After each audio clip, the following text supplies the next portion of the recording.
So I just got off a call with my clients inside the program.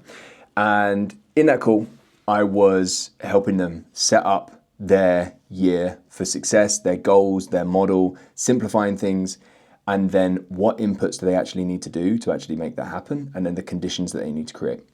One of the things that I shared was my exact model that I'm going to be running going into 2026, where I'm getting my traffic from, where I'm turning people into clients, how I'm nurturing people, how I'm closing people, everything.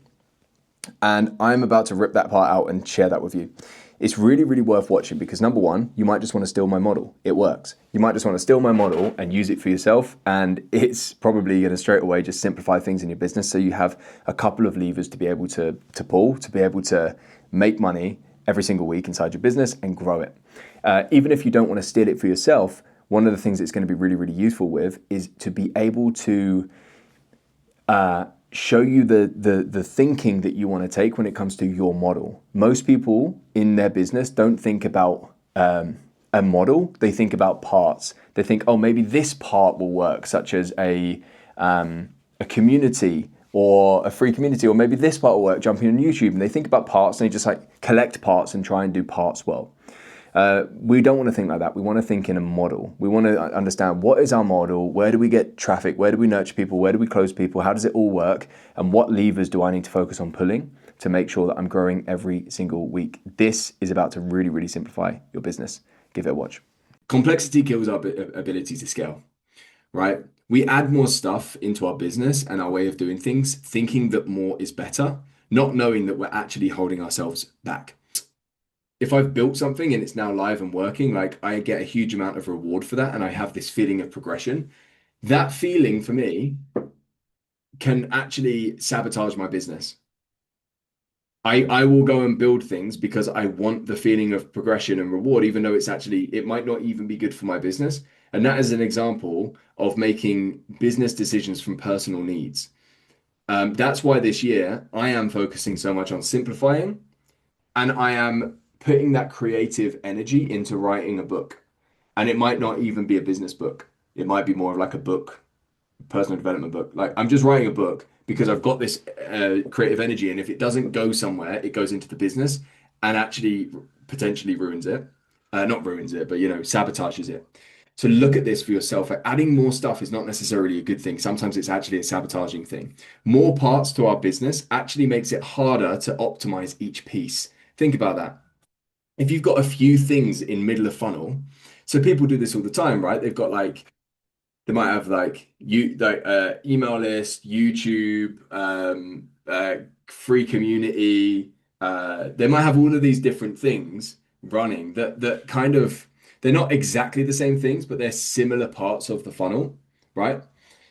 Well, more of those equals like complication for yourself. Like, where do you drive this specific person? Like, where do they want to be? But also, it ruins the ability to optimize each one because how can you optimize all of those things at once? It's harder to see what's working and it's harder to see what isn't. And if you're not careful, and this is what today is all about, right? If you're not careful, you'll actually end up um, over the years building up so many like obligations or felt obligations that you feel like you need to stick to that aren't actually necessary. And you're just doing them because you always have. Sometimes the separate parts can actually compete for a space in the model and confuse clients and dilute your own energy. We want one simple process that we can run with a couple of inputs a day that grows. So we can optimize and increase volume going through it. That's all we need. We need one single process that we know the inputs that drive it, and we understand how we can first of all increase the volume going through it because at the end of the day this is a numbers game, and then we can optimize, right? That's all we need. Here's my model for 2026. I run ads. I'll talk about it a little bit more, but I run ads that get me very easily 100 leads per week. And think about this for yourself. If you could have 100 new people that have asked for the thing that you have, so they at least somewhat interested in your thing, 100 new people every single week entering your world and consuming your stuff, it probably solves a lot of your problems. Or at least it gives you the tools to solve your problems because now you can speak to people. So I'll run ads that bring in 100 people per week. They will watch my VSL. The VSL sells them on the one page plan that's been working really, really well. So they pay for a one page plan from me. And that plan allows me to then sell them onto other things.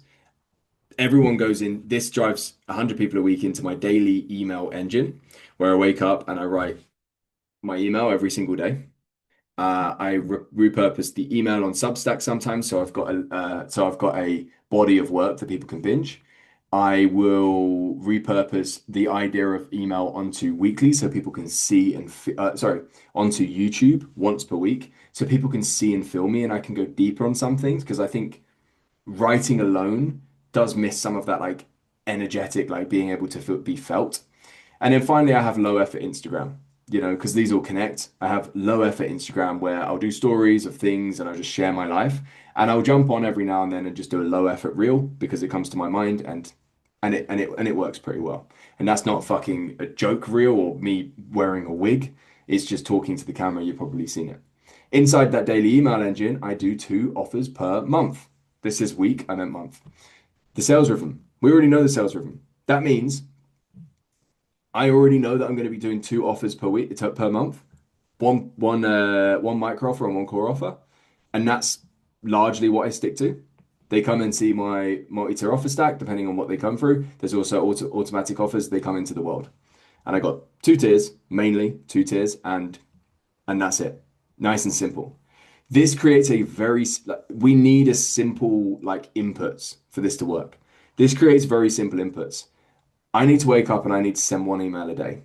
That email needs to be good and it needs to, every other week, it needs to have some sort of offer. That offer needs to be good to generate customers and clients so I can sell people. There's a couple of levers. One, funnel. If the ads are working to bring people in, we're happy. Two, content.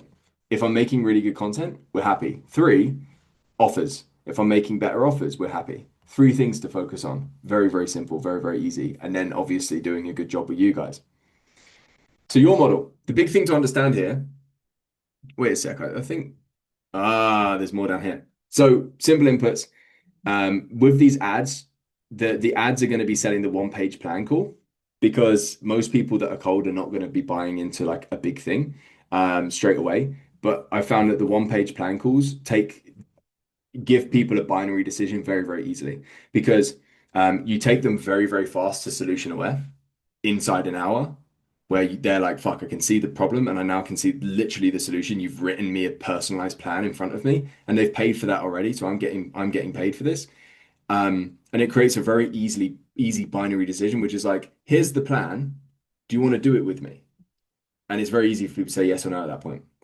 As I'm running these ads, which are going to be free on the front end, so I'm getting opt-ins all of the time, and then a few of those people will buy one-page plan calls. I will also be using retargeting ads for micro offers because as my email list grows faster and faster and faster, because I'm getting 100 leads a week or more, probably for me, micro offers are going to be much more money making because I'm going to be selling a lot of people that are not willing to join the coaching, maybe ever, or sometimes right now. So the micro offers will pay for everything else. I will do retargeting ads for the micro offers, and sometimes I'll do low ticket funnels there as well. I'll also do retargeting ads, sharing my best pieces of content, just so I'm following people around the internet once they've entered my world. And I'm like, I have found, and I think I'm sure you guys can see this or maybe agree. I found that if someone sees your ads all of the time, they have this belief of like your level, and it's usually higher than it is, right? Like if you're following someone around the internet and they're seeing you speaking and on content because you've done retargeting ads, seeing you selling things, they're seeing you doing your VSL, and they're just seeing you, and then they're seeing your emails and everything else. Fucking hell, this guy's everywhere. He must be killing it. Everything else I've already spoken about. Simplicity. Understand that the leverage point for me is email list, right? This is why this is not really a funnel, this is a flywheel. The difference between funnel thinking and flywheel thinking is a funnel thinking is is very finite, might be the word. It's like linear. 100 people come in here, 2 people do this thing, 1 person buys, and we go again. Funnel thinking would just be this, right? Funnel thinking would be 100 people become a lead, 2 people buy this thing, one person signs up, do that over and over and over again.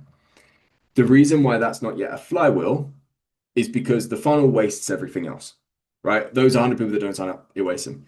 This is flywheel thinking because yes, it's a funnel on the top end to bring people in, but it doesn't matter if they sign up now or in 90 days or 180 days. Those 100 leads are being used, and the most important profitable thing is the flywheel on the inside, not necessarily the traffic system that brings them in. So if the email list grows, everything grows. So that's my leverage point. And we want to understand our leverage point so we can focus on making that thing bigger because I don't have to do anything else differently from all of this stuff. And if that email list is 10 times bigger with the right people, my results will be 10 times bigger if it's for the right people, right? So I just need to focus on high quality inputs and offers.